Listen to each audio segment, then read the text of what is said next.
Yo guys, it's your boy Juan. And you're gonna Dacha. And we are the Pokeballers. And today we have two very special guests. We have Mr. POLISHROB himself. Say hi, Rob.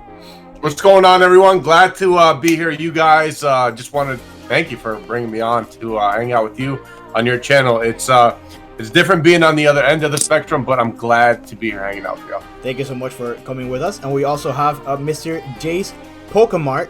How are you doing, Jay?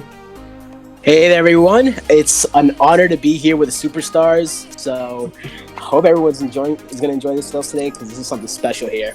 Yeah, guys, if you guys don't know who Rob is or Jay is, you guys probably live under rocks. So we're going to be leaving links to their description, or links in the description, to their channels and Instagram. Jay is more of an Instagram dude. Rob is on both. So we're going to put their links on the description. Make sure to check them out. And yeah, guys, today we have something really special. They're gonna be helping us out as like our Pokemon experts, because we don't really know too much about vintage. They're gonna be our Pokemon experts on Natasha's vintage Pokemon binder from the year 2000, right? Around the year 2000. Yeah. We got like some fossil in here. We got some base set. We got some Team Rocket. Yeah, so I had a very what was it, like a night where I felt OCD a little bit. So. And she ordered them in all alphabetical order. Not even by sets, just alphabetical order. That was like her thing. Worth. So the good cards are in the back. Okay, so the best cards in the back, we're gonna leave them for last. Yeah. So that makes sense. I don't know if you guys can see it. We got like some jungle cards right now. We got some Bellsprout, some Beedrills. So how do you want to do this, guys? You want us to flip through until we stumble upon something nice and crazy? Or do we go to the best cards first?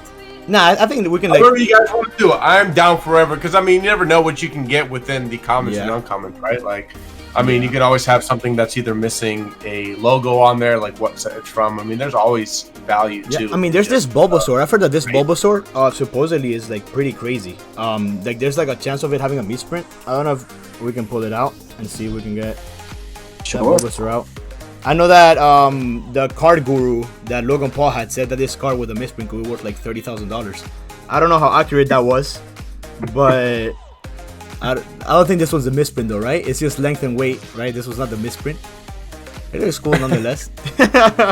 No, it looks normal to me. I mean, to be honest, I mean, if he said that the first edition was $30,000, I would recommend that one be at least $6,000, right? Being an unlimited set right in your binder. So definitely put that one aside, top load, and send it off to PSA as soon as you can. Send this one to PSA. All right. Going on the generally the starters you want to do that with, anyways. It's an ongoing joke in the community because he said that it was worth like $30,000, but in reality it's worth like $700.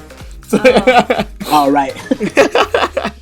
Wow. Now, Jay, I'm not too familiar with this error. I know there's an error on the electrode. I don't know if they have it. Are you familiar with the error on the electrode? I heard about it actually. If I'm not mistaken, let me pull the electrode out. Maybe we can. I think it might be a weight error. If I'm not mistaken. So like the same thing like the Bulbasaur that it might say like size instead of weight. No, this one says length. It says weight. I know it's something with the special attack in the writing. Maybe I can look it up real quick. Actually, I know there's something that's off in the text that will make an error card compared to others, and I believe it is only in the unlimited version, not the That's first edition. Yeah.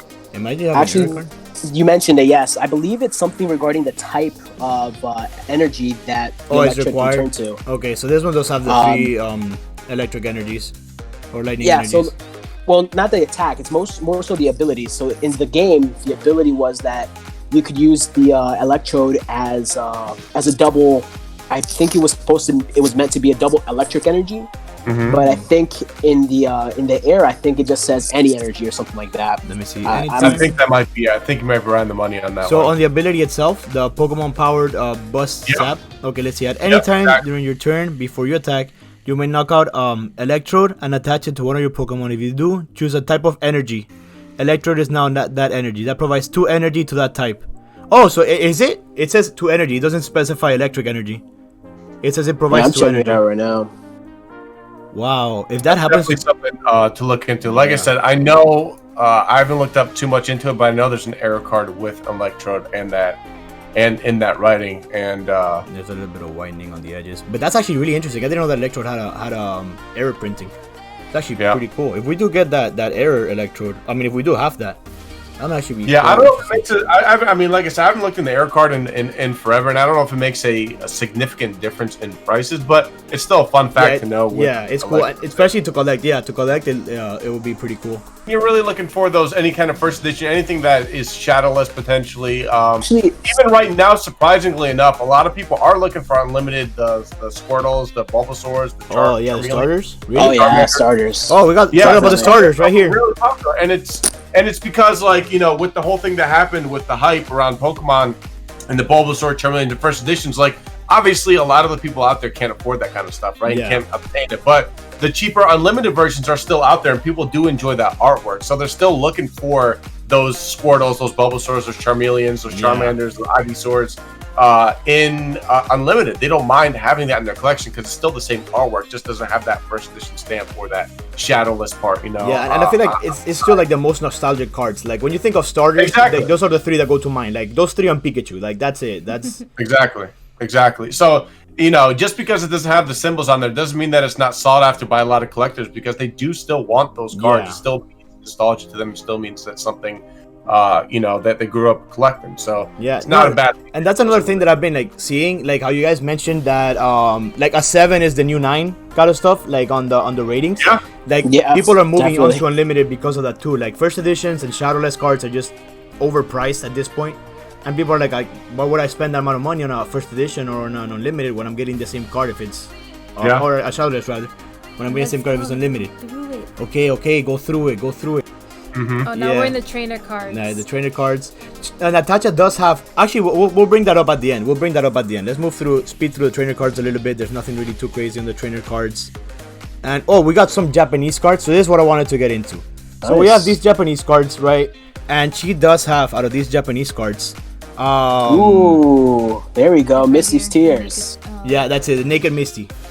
So Naked Misty is a banned card, to my knowledge. Never got printed in English. Yep. So we have 2 of these actually. Wow. So, that's awesome. Yeah. That's really awesome. One is a little like wet. Yeah, it's weird. Like I guess like some like humidity stains on it. I wouldn't say stains. It's like some lines. You guys, it's this one actually. You guys can probably see it from here. But if you look at the top here, there's like a little like bent. I don't know if you guys can see that. Yeah. Like an inner bent. I guess it's like from the humidity from like being in the closet for all those years. Okay. But other than that, like the card doesn't really look that bad. Like it doesn't really have any dings. The centering is pretty good. I mean, it has a ding right here on the bottom. The other card is better though. The other card is better. But yeah, this is a pretty rare card. I actually didn't even know this card was rare until I looked it up the other day. Yeah, I believe when Rev broke open his box, he was actually looking for one of those cards, I believe, in a live. I think that he did about a month or 2 ago, maybe a little bit. Really? I know we watched a video of his from like 9 months ago where he actually got 3 PSA 10s of that. Yeah, here's the other it's one. definitely worth grading. 100%. Absolutely. I saw that card. I mean, for the story behind it, right? Yeah. Just the fact that it's a card that never got printed in any other language. I think it only got printed in Korean and in Japanese. So that's pretty insane. That just makes the card that much harder to get. Yeah. And unfortunately, with a lot of Japanese cards, they never hold the same kind of value as English do. Yeah. Except for cards like that, right? Yeah, cards are the ones that are completely significant because of one story or the other. But very worth to top load those, to keep them to the side, and then send them off to PSA. Yeah. And see what the market is going for or something like that. Also, I know you guys can see the little tops. They have them pulled up right now. Like these tops cards. Like I was so excited. I was like, dude, these things haven't gotten printed in like 20 years. Maybe they're actually worth something. Like all these tops cards. They're worth $2. They're worth like $3. Yeah. The tops Pokemon cards. I was like, bro, they look so cool. Like they actually look nice. It's funny because I remember like, I think a lot of us had that experience where we just looked at those and we're like, no, I want real Pokemon cards. Yeah, and, they just kind of lay forgotten. But now, as we're looking at them now, we can appreciate the artwork a little more now. Wow, yeah, but, they're super cool. So here are the holographics. Oh, we're getting to the good ones now, guys. We're getting to the good ones. So we got a Holo Vaporeon. I don't know if you guys can see that. Holo Vaporeon. We got the Holo Venusaur. Zapdos. Like we're getting to like the nice cards now. Yeah, we lift it up a little bit. Yeah, so the lighting doesn't really bother that much. Yeah, so these cards are those are great. What do the condition look like on those, especially for like the start of the Venusaur? Yeah, The Venusaur actually didn't look bad. I think I looked over it and actually never mind. I lied. I completely lied to you guys. It does look bad. So the centering is okay. I don't think there's too much on either side. Maybe top to bottom. Yeah, top to bottom a little bit. But then on the back side, oh, look at that bottom left corner, guys. Yeah, there's move it up a little more. Yeah. Oh, actually, hold on. Let me extend my. None of you guys There can we see go. it better now. There we go. Now I can see. Yeah. Ooh, yeah. Yeah, Ooh. that's a little bit rough. This will be. Oh, and then here too on the other side. Oh yeah. Whatever, man. Oof. I did not know that these would be valuable. Man, I think this was better off in the binder. What the hollow foil on there? What do you mean? What was that, Rob? I'm sorry, can I hear you? The hollow foil. Is there any any scratches? Actually, the hollow is fine. The hollow part itself is okay. Like on the front of the card itself, actually, is in really good condition. The front of the card isn't nothing bad. It's just the back of the card. So maybe what you guys say for this? Maybe like a 5? I was just gonna say maybe a 5. Yeah, maybe a 5. Yeah, just because of all the white ink. Yeah, there's quite a bit. Oh, and this is one of the good ones too, guys. Like, No, leave that in there. you wanna leave it in there? You don't want us to leave it up? No, I already alphabetized them and I put them all together. Okay, we Yeah, leave that in there. This is your cards. You make the choices. Yeah, these were Either out way, of the it's not too alphabetical bad. order. What was that, Jay? Either way, a PSA 5 Venusaur is not too bad. It's I not mean, too bad, I'm looking right? at it right now. Just sold not too long ago in a limited English Venusaur for $175. Wow. So Actually, I not mean, bad. as a PSA 5. So Yeah, it's Yeah. a PSA 5. Yeah, like that a bang average PSA card. So it's actually not. Yeah, Ooh, It's ooh. always gonna hold that that higher standard of value, right? Because people, I mean, there's grade behind a card rather than just telling something Yeah, raw. yeah. Which is why you're gonna get that. And before we go on to that spicy card, Oof. I brought up Misty's Tears over here. I mean, Yeah. this is a premium auction, but right now they have it going for $400 at a PSA 10. You guys mentioned that the one, Ooh, I don't know if we can see that right now. the other one is a little bit more. Why is it upside down? Is at like I said, PSA 10. Obviously, it's PWCC auctions, which is a premium auction house, but there's already 39 bids at it at $400. We also Wow. see another one At here at a $400. PSA 9 with 12 bids at $152. So I mean, it's definitely sought after. There's quite a bit of people bidding on it. We got there's another one that I think is really nice. I think actually this card, I don't remember it being too bad, but this is a shadowless Blastoise base set. That's nice, man. That's a really nice card to have. The centering that's is a a little bit definite- off for sure. The centering is It's off, a but the big card is deal. beautiful. I mean, if you're not gonna have the shadowless Charizard, like the Blastoise is almost the next best. yeah, pretty much next up on 9. Oh yeah, there we go. You guys see it immediately. Yeah, but like I said, It's yeah, the front of the card, yeah. But how's the front look? Like, someone would love displaying that card at a PSA 9 on the front and a 5 on the back, right? Yeah. Like, yeah. if that hollow foil looks good, if there's no scratches, no print lines. Yeah, it seems to be good, right? Like, I don't know if you guys can tell from the I mean, from what I see, I can't see anything. You know, I can't see anything on the hollow foil. Right, it looks I can't good. see print lines. I can't see anything from the way I'm looking at it. Can you actually lift the bottom up just a little bit more? Yeah. Kind of get the light to reflect. So I think I saw a small little scratch Right here, there. right. I think so. Yeah. Yeah. Yeah. But it's just something small. I mean, I think that's the I only see thing it now. actually. Yep, I do see it now. Yeah. Oh. Kind of okay. going diagonal, top to bottom. I But- mean, even then, for it being 20 years in a closet room, I think it's in decent condition. I think it You went know, through the test of time. You know, it's not bad. It's not bad. It looks great. I mean, Agreed. it's a shadowless card. I mean, Yeah. shadowless cards are selling no matter what condition right now, right? Yeah. It's the next best thing from first edition. So, I mean, and first edition Charizards right now in beat up condition are going for an insane price. So Yeah. are the Blastoises. But Charizard, here it is. Here's Do the you want to pride. find out how much that Blastoise might be before we get into that Charizard? Yeah, if you can look it up real quick, like maybe look it up, but we're talking about the Charizard. That way, like the phone itself doesn't die, because that's like the main thing that I'm concerned about right now. Is that hopefully the phone does not die on us halfway through the recording. Yeah, I'm trying Got to it. Hey, like. it's all good. We can always just put it up front on your main cam. Worst case scenario. Yeah, we'll just show you guys from the front, but I mean the centering on this one That doesn't is look beautiful. super bad. Yeah, it it's looks good. What about the hollow foil? Can you guys put it at an angle? See what it looks- Yeah. So it actually doesn't look okay. It has one scratch right here. I don't know if you Okay. guys can see it there, but other than that, Yeah. I don't think there's Like if you do it sideways, there's nothing really here. Other side, nothing really here. Okay. And then from the back, it's a little bit of winding, not as much as the Blastoise does, or the Blastoise has. Pretty good shape considering, actually. Yeah. Yeah, not too bad at all. Yeah. We're looking at these, and we saw that PSA 8s actually we're going for around like $4,000 for these. So They were, but the prices on the unlimited base set Charizards are starting to correct themselves a little bit. They are coming down. Okay. It was crazy to me to think that a PSA 9 Charizard was at $6,000, which was yeah. I saw those. Yeah, I saw those at like $6,000-$7,000. I mean, a PSA 10, maybe weighing the value of the booster box to a PSA 10 Charizard kind of makes sense because that is your chase card that you're going after. Yeah. But for a PSA 9 to be at that $6,000 range and potentially still climbing, I think the collectors and the vintage buyers finally start figuring that out, and prices of the unlimited have gone down a lot because if you got to think, it's unlimited for a reason. There's a ton of them out there. Right. True. So the prices have been dropping, and of course, if the 9 starts dropping, the 8 will drop, the 7 will drop. So I honestly, in the last week and a half, have not looked at Charizard prices for unlimited, but I've known they fluctuated, and they fluctuated a lot. I mean, for you guys that know more than we do, and also to help out everybody else out there that might have unlimited base set cards, maybe Charizards even, or Blastoise, or whatever you guys might have at home.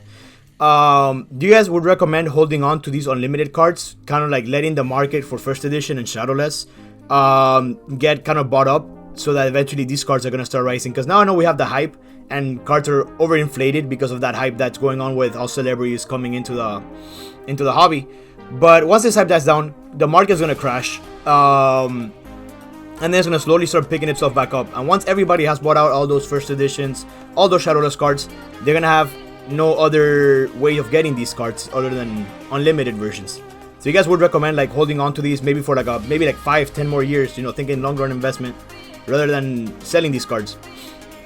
Yeah, I mean, I would definitely hold. Now, if you would have told me to sell my PSA 9 Charizard at $6,000, yeah, no, that makes sense. Yeah, that would have made sense. Yeah, right. I would have said sell at that point in time, but I would recommend holding, and the reason being is as more hype comes in and potentially more people start coming to the hobby, they're going to want these cards, and they're getting them in order to keep in their collection. So the more we can get off the market, obviously over time it's going to go ahead and appreciate, right? Yeah. The more that are not for sale out there. But mind you, there is a ton of those unlimited Charizards out there. I mean, Pokemon printed it to the ground. They did. Really, Absolutely. At that point in time.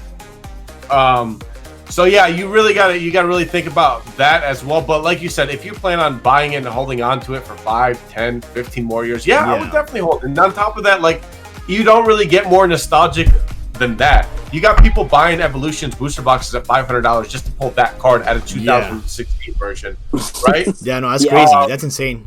And then here, you guys can see it is a shadowless Charmeleon too. So I mean, I would definitely recommend holding on to it. Yeah, that's nice, dude. Like I said, the starter at a shadowless version is absolutely nice. I actually have one of those as well. That I know you love Charmeleons, dude. I know you love them. Johnny hooked me up with, man, and it is like absolutely like immaculate condition. Wow, he was nice enough to send that to me. I don't know if you the viewers are gonna be able to see that too well. On the we're twinning right now on the Charmeleon. Dude, that's so freaking cool, man. That's awesome. So yeah, he was nice enough to send that to me, man. He really didn't have to, but that's something I'm definitely going to appreciate. And also, Jay, I think we cut you off there for a second. No, you're good. Actually, I was just gonna mention if anyone out there is considering grading their cards at any point, whether it's today, tomorrow, or in the future, I would say consider doing that sooner than later. Maybe when the market kind of goes down a little bit more, because right now it's kind of coming from a high. But remember that most of a lot of the cards that you send off to PSA or BGS, I don't know about BGS actually. With PSA for sure, they have a final value cost. I forget what the minimums or whatever the cost is, but I think at like certain prices you have to pay a little bit more based on the anticipated value of the card. Yeah. Wow, that's actually pretty crazy. How much would you guys say the entire binder could be worth if graded? The phone just died. Don't bear that. It's okay. We just finished. Oh my gosh. So we did it just in time. So would you guys say maybe like $5,000? Based off some of the shadowless cards, I mean, Jay, what do we say that Blastoise was worth? I missed that part. We were looking at about let's say $600 conservatively. I mean, we could even touch $700. No, let's say 600. Let's 600. Okay, 600. $600. And let's say like maybe a few hundred, maybe like around 1,000 for the Charizard if it comes back like a decent rating. Yeah, I think so. In fact, I can check that out right now. We would have to say like big money. Yeah. On the title, not necessarily huge. No, I would put like. I would say I'm like. really trying to think. I mean, there's some really good cards in there. I mean, the Shadowless cards have nostalgic value. There's some Shadowlesses in there. There's some first editions in there. You know, the significant card out of your whole collection is going to be that Blastoise. The Blastoise, right? Yeah, the Shadowless. That's going to be one of the most significant cards you guys have. Of course, the Charizard is always going to be an eye opener. Yeah, we also have the banned cards too. We have the Misty. Exactly. Yeah. I think with that Misty card alone, the fact that you guys have two of them and you're saying that one of them is in almost pristine condition. Yeah. I mean, it wouldn't be a bad idea to watch with this, change your title after 4 days and see what that PWCC auction Misty goes for, right? Yeah. The Misty Spears. If that goes for a just extravagant number after 4 days, you may be looking at more than $5,000 just because of that card alone. True. Depending on what obviously it sells. Now, mind you, it is a premier auction, but you can still gauge your value off of that. There's nothing wrong with that. And just judging by some of the cards, I mean, even in raw condition, these cards are going for $38, $50, $66. Wow, raw. Wow, that's crazy. Right. Yeah, I'd pay attention to that auction, guys. You could have a legitimate gem, a hidden gem in your binder with that card, especially if you got it graded. You might be surprised at what you might actually be holding on to based off the auction. All right, guys. So you guys heard it here first. Click big title, $5,000 binder. But yeah, I guess with that said, like, thank you guys so much for being here with us and helping us figure our stuff out. Again, we don't really have too much of a clue into these, so we brought in our two friends that we consider experts into this. Make sure to go check out POLISHROB and Jay, expert in trading. Make sure to go check out POLISHROB and Jay's POKEMART. Jay is mainly on Instagram again, and POLISHROB is everywhere. So make sure to subscribe to his YouTube channel and ring the bell. Also, guys, we do have a $50 anything Pokemon related giveaway going on right now for when we hit 500 subscribers. We're on the path there. And yeah, make sure to subscribe, leave a like, comment, and with that said, Pokeballers out. Peace. See you guys later. See you guys.